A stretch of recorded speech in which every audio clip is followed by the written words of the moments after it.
Hey guys, hello. This is Dawn Reby, CEO of Excellence Analytics, founder here in our Tribe of Excellence Facebook community. And it actually has been quite some time since I've been here live with you.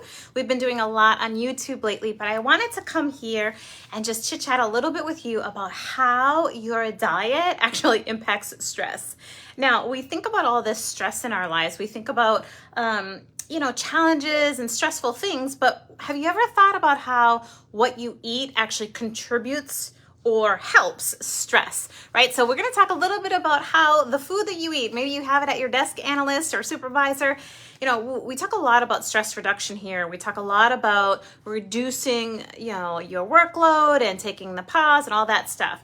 But today we're switching it out and really pinpointing exact nutrients that you can put in your body through food to reduce your stress. So if you're ready to rock and roll, let's do it. Let's go ahead and do it here. So first of all, if you don't have enough food, a good food in your body, you can come across and really encounter nutritional deficiencies, right? So for instance, folate.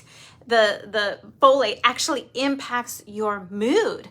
Folate. So if you don't have enough folate in your system, you can actually become more depressed, right? So things like that, the specific nutrients that impact your overall stress. Now, we're all about equipping ourselves with the most amount of energy, the most amount of joy, the most amount of life by design in a good way that we want, and reducing our stress.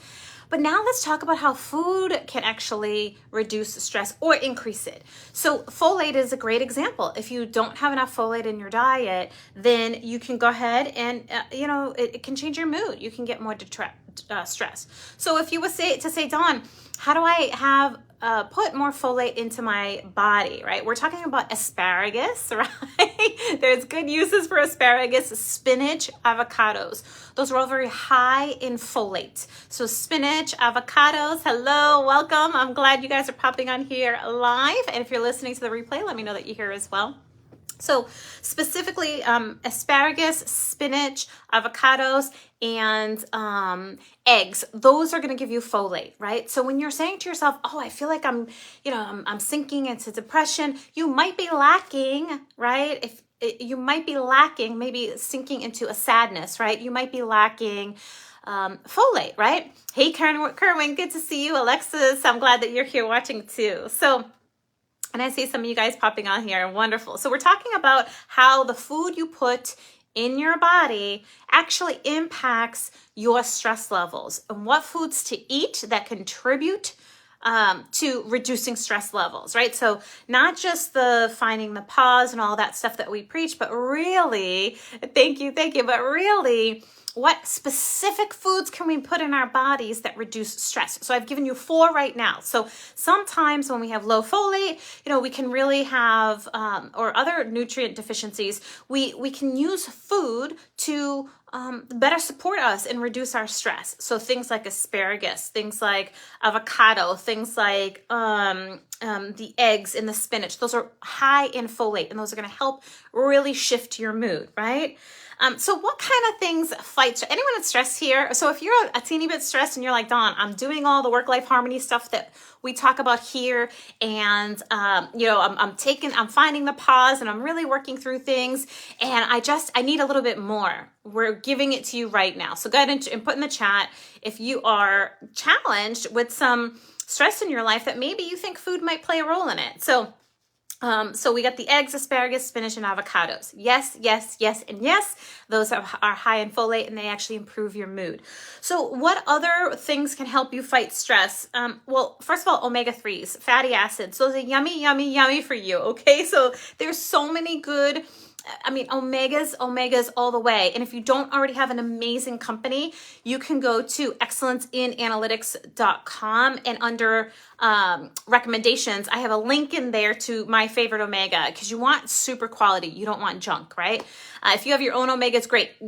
Have omega-3s. Fatty acids are good for you. They boost your mood. And if you're looking to boost your mood with food and fight stress with food, salmon, tuna, and walnuts are high in omega-3s. Salmon, tuna, and walnuts. All right. So if you're writing these down, like these are mood boosters, these are things to build into your everyday diet. I hate that word. Let's say everyday. No, I don't hate that word. I think it's just misconstrued sometimes, right? So your everyday eating, your everyday meal planning, right? Add some salmon, tuna, and walnuts, right? So those will really help with the omegas, with fighting that stress. And if you are looking for an omega supplement, go ahead to my website, and I think it's a discount, maybe 10% off or something like that. I can put the link in here too. Vitamin D. Vitamin D is what makes you happy. Have you ever noticed that, if you live in like those states where it's just dark all the time, right? My sister used to live out in, where the heck was it? Somewhere with an A. And it was dark all the time. And I'm like, oh my gosh. What do? And have you noticed in the winter, you might get the blues, or when you haven't gone outside, you might get the blues. Vitamin D deficiencies are a real thing. Most people in the United States of America, particularly here over in the Northeast, are very deficient in vitamin D, right? So you can take a vitamin D supplement, or you can get yourself out in the sun and eat fatty fish like salmon. Okay, like salmon. Alexis, you said you're waiting for me to write a book on nutrition. Maybe your next book. Maybe actually I'm coming out with another book. It's in the works right now. We are hoping for a mid-June date. It's not though on nutrition. It's on policing for supervisors.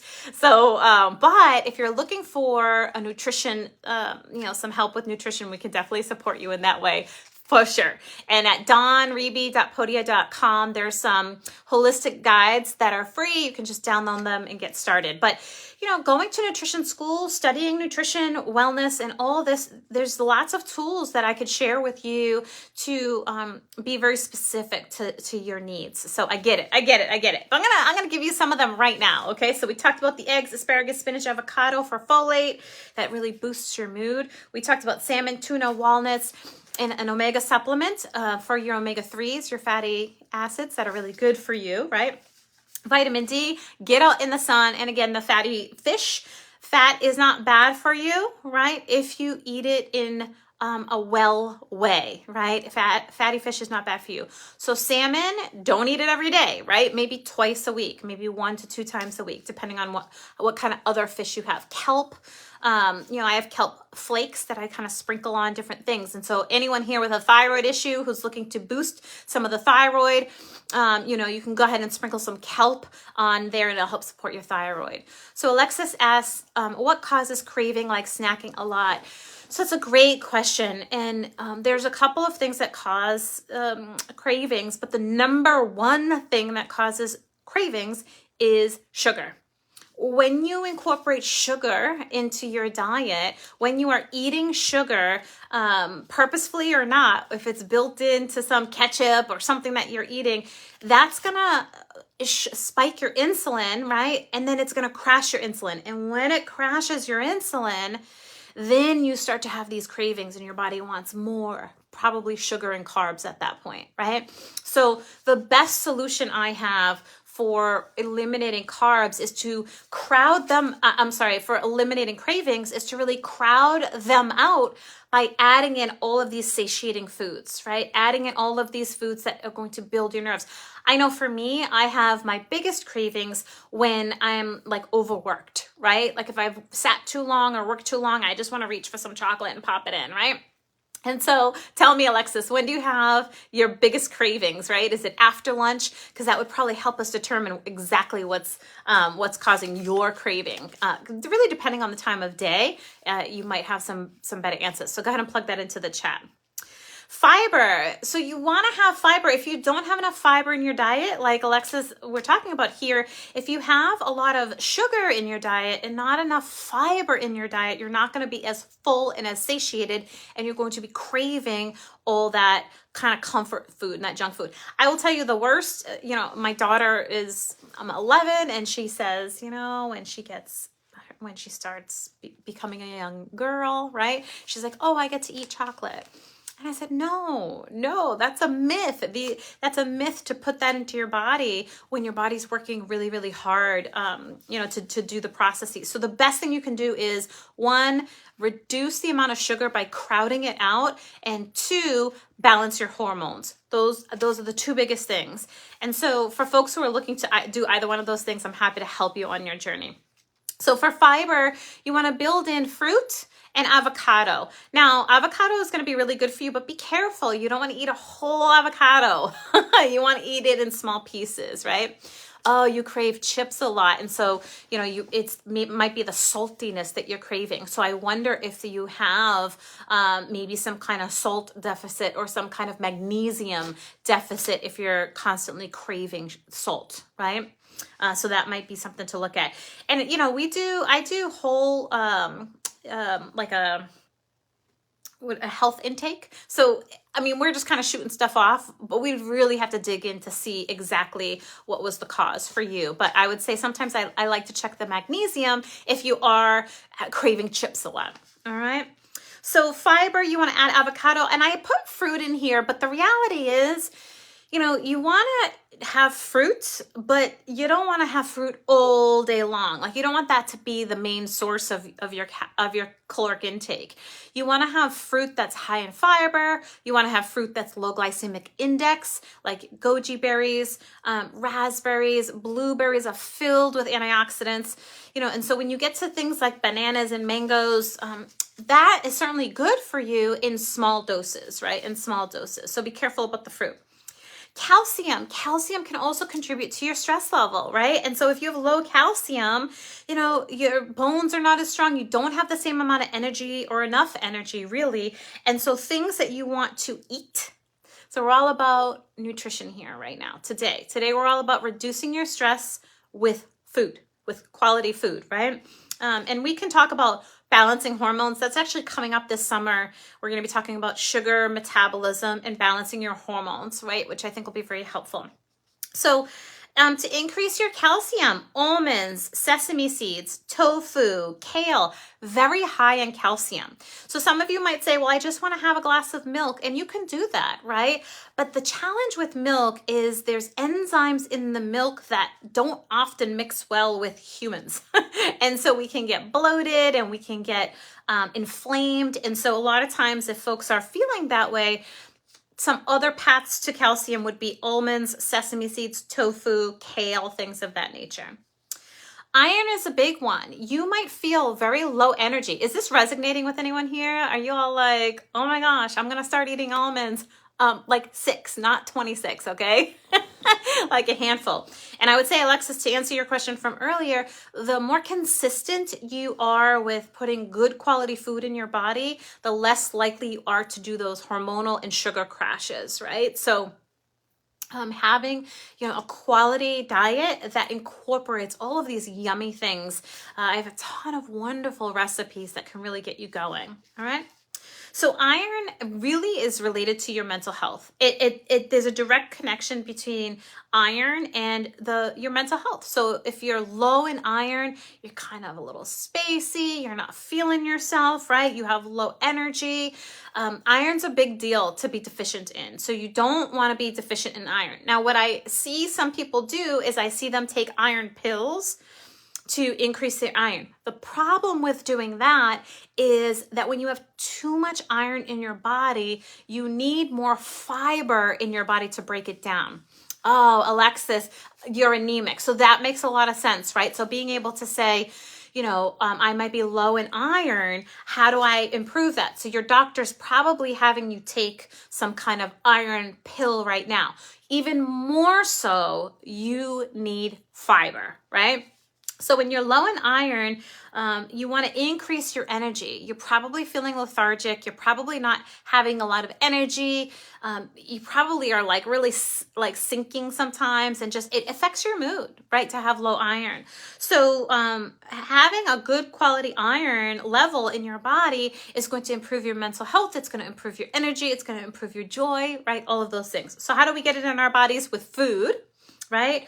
Pumpkin seeds, okay? Broccoli and dark chocolate. Now, again, the things I'm sharing with you, once you get zoned in on really taking care of your body, you're not eating 100 pumpkin seeds. You're not eating 100 pieces of chocolate. You're very incremental, very intentional, very mindful about the food intake, and it operates, it acts, and it helps your body. It does the things that it's supposed to do in your body, right? So we're talking about, how your diet impacts your stress and, increasing some of those deficiencies, getting in those omegas, getting in asparagus, spinach, avocado, broccoli seeds, pumpkin seeds rather, almonds, tofu, all of that yummy stuff, right? All of that yummy stuff. So, when we think about sometimes that emotional eating, right, that we do, that emotional eating is linked directly with stress, right? You're stressed out and you go for the ice cream. You're stressed out and you go for the chocolate. But the reality is it's cyclical, right? So you're stressed out, you go for the chocolate, then you get more stressed out. Then you go for the chocolate again. Then you get more stressed out. So maybe you're stressed out, you go for the chips. Then you get more stressed out because you're like, I just ate all these chips, right? And the cycle continues. And so the other thing that happens when you have poor eating habits, in addition to all those nutritional deficiencies that we talked about, it gets you feeling really lethargic, it gets you feeling low energy and frustrated, and your mental health might start to suffer. But here's the other thing. When you are putting bad nutrition into your body on a regular basis, you're creating bad habits of nutrition, other bad habits start to creep in. Now, all of a sudden, you're maybe drinking a little bit more alcohol than you want to drink, or you're not sleeping as well as you want to sleep. Maybe you're staying up later. Maybe you're scrolling, on Facebook or Instagram or whatever it might be. And so when we are not paying attention to the food that we're putting in our body, when we're not creating the habits of quality food, then all of a sudden we start to create these other bad habits too, right? We create these other bad habits too, and it hurts your mental health long term. It just does, because you're this constant battle. I think about people in my family, for instance. For my entire life, they've been saying, I want to lose 10 pounds, right? And I'm like, what? What about I want to feel healthy, right? What about I want to feel energized? I want to be able to do back bends, or I want to be able to run or play or jump, or feel good in a bathing suit. Like, what about the feeling part, right? And so having poor nutrition affects your health, right? Your mental health, and it affects your physical health, and then it affects all these other habits, your sleeping and so forth. And so, it's this vicious cycle. So if you were to say, how do I begin? What do I do to fix all this? What happens? What's the first thing I do because I want to stop? What is the first thing I do to make change in my world right now? The number one thing you can do is eat right.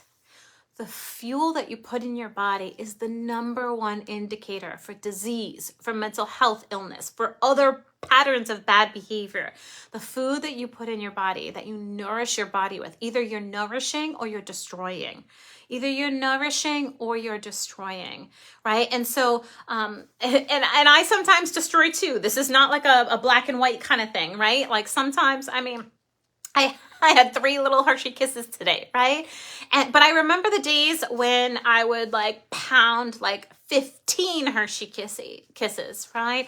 And then I'm like, I'm frustrated and my stomach hurts, and I got all the other stuff going on. So the number one thing you can do is fuel your body with real food. And so if you are looking for someone to help you on that path, do some nutritional guidance with you, you can reach out. I'm happy to help you. We do have a nutrition program that we can build together with you, right? So we have our program, and we can incorporate in your specific needs and serve you in a way that you need. But the number one thing is eat right. Healthy eating promotes other healthy habits. It fuels your body, and it's a wonderful way to manage stress. And so for those of you who want to start off with a little freebie, if you go to dawnreby.podia.com, there's something, scroll down till you see Mastering a Holistic Health Routine, and it's just kind of like a couple of pages to get you started with, and it's free. So it's a couple of pages to get you started with starting to think about, what are my habits?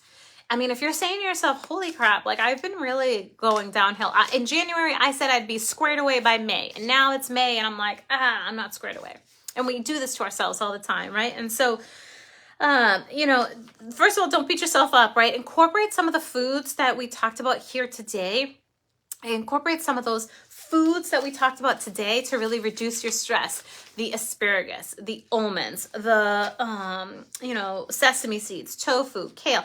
Incorporating in these foods are going to increase your iron. They're going to increase your protein. They're going to increase your vitamin D, your macronutrients, and they're going to support you with your mental health. They're going to support you with your mental health.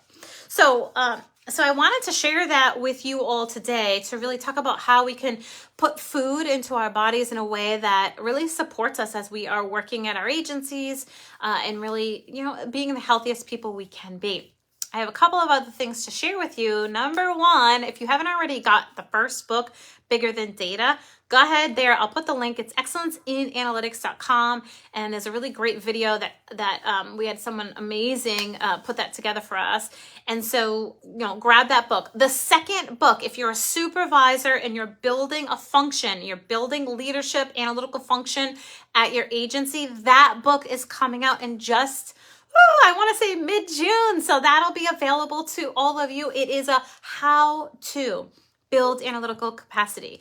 It gives you templates. It gives you job descriptions. It gives you evaluations. It gives you buy-in strategies. It gives you a checklist of everything to do to build analytical capacity. So that's coming out pretty soon. And I'm going to give you a little teaser. In October, we are opening the doors to our very first school, one for law enforcement analysts and one for law enforcement supervisors, our very first school. And we're only going to be accepting 20 people in each program. That's it. And then we close our doors for the entire year until they end. So until their ending cycle. So October, we're going to be coming out May and June with some early bird specials for you to get in on the October school for supervisors and school for analysts. So for you folks right now who are working at agencies, your budgets start July 1st. You can start having conversations with folks now and get in on this because we're going to do a beautiful teaser, a beautiful promotion in May and June, and a little one in July, and then that's it. It'll likely be booked up by then, and then everyone starts in October. So you have a great summer. We'll give you some freebies to play with all summer long, and then in October, you will start school. So I just wanted to share all that great stuff with you. And again, you know, start small. If you're saying to yourself, I wrote down a couple things, but I really, you know, I'm not sure what I should eat to support my body. Start small. Don't think about what you can't eat. Think about what you want to build in to give you nutrients. And I gave you a bunch of examples today. So what do you want to bring in to give you nutrients? Because when you bring those things in, the junk goes away automatically. Like you just start to feel better and you're like, oh, I don't want that in my body. I don't feel good when it's in my body, right? And these alternatives get a lot easier for you to incorporate into your life. So be open to it. Be open to crowding out some of the food that is just not serving you and really crowding it out with the nutritions, the value that's going to support you because it is your life. You are the CEO of your life. It's the number one life you have. It's the only life you have for most. Some people believe that, right? I believe that. It's the number one life you have. Live it to your best. Design it the way you want it to be. You don't have to follow everybody else. Design your life exactly the way that you want it to be because you are the CEO of your life.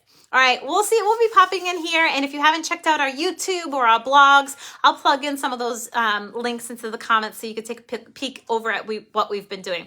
All right, bye guys. Great seeing you today.